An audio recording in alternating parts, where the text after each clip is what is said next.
Is the Gallows Giant any good? This is the Necrofex Colossus Regiment of Renown, equipped with a gigantic flamethrower instead of a cannon. It is therefore cool, and you should want one. Is it practical? Also, does that last question even matter? But no, let's see if it's any good in battle, not just in our fevered, flaming imaginations.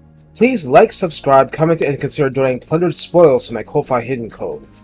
Your support is very important. Thanks. Costing 2,000 gold to recruit in campaign for a simple 500 gold upkeep. This single entity has 9,507 hit points on Ultra. Armor is 75, leadership is 60, speed is 45, and melee attack is 52. Keeping in mind this unit only exists in a rank 9 state. Melee attacks are both flaming and inflict the burnt -8 morale debuff for 10 seconds, but will be renewed when struck in melee again, and an attack interval of 4 means that melee opponents will be perma-crispy. Splash target size is listed as very large, and a maximum of 10 entities can be damaged, which is pretty robust. Melee defense is 43, not at all shabby. Weapon strength is given as 500 with base 125 and armor piercing 375, with a bonus versus infantry of 25, adding somewhat to the damage and quite a lot to your chance to hit. It's a huge advantage in a pitched melee. Charge bonus is 20 and mass is 5,500, familiar numbers I'm sure. The ranged weapon has 88 ammunition, but it works like the other flamethrowers, with increased shots, quote-unquote, per attack rather than increased projectiles, quote-unquote, so it will literally and figuratively burn through that number. Range is 110, and I want to mention up front, this is not a fire whilst moving attack, unlike the cannons of the originals. Missile damage is listed as 866, and is flaming attack, of course, and also inflicts burnt, just like the melee. But this is due to a combination of regular damage and explosion. Base damage is 10 on a direct hit, armor piercing is 20, and base explosion damage is 80, with AP explosion damage of 32. The detonation radius is a remarkably large 7. Reload time, and that's with rank 9 boosts, is 6.56, with a total accuracy listed as a near top tier 70, with a calibration distance of 75, and a calibration area of 12. So the attacks will generally be very much on target, but there's a lot of fiery spread attack to attack. Note that extra powder aplenty does apply, so that's an extra 30% damage, plus whatever you get from Gunnery White assistance, although Gunnery Whites do not affect explosive damage. And of course, a walking giant with a flamethrower inflicts fear and terror. I'd be disappointed if it didn't. Siege Attacker is included as well.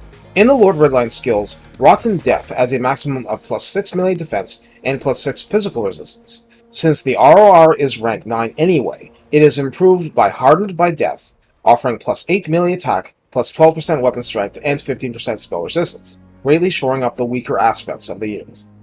In the tech tree, Forged Steel Shot reduces recruitment cost by 10% and increases armor-piercing missile damage by 10%, which is strong because that's per projectile, and you fire 4 at once. Enduring Reanimation reduces upkeep by an additional 10%. Finally, I want to draw your attention to Reinforced Carcasses, which grants +20% physical resistance to the Necrofex Colossus RoR, adding to a maximum of 26%.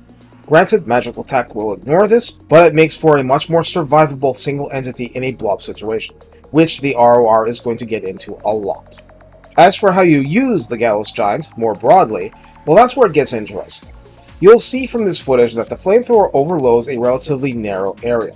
If you're firing through a rectangular unit, your damage inflicted is pretty minimal, although the morale debuff is most helpful. In contrast, the damage from firing across a unit is much greater. It's just that this quick battle example didn't include the easy mode of locking down the archers in advance, so the unit got really shot up.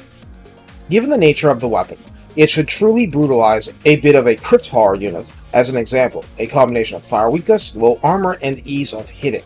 To an extent, you would also be able to contribute to murdering blobs by firing flames straight in.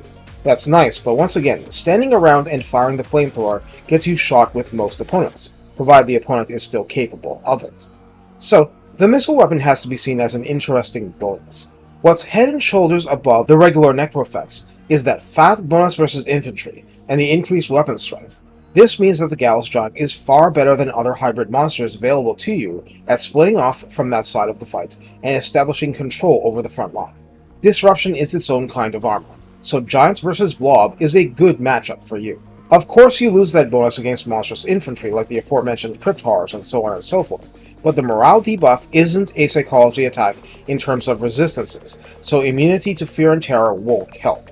It'll get demons faster to evaporating and undead faster to crumbling.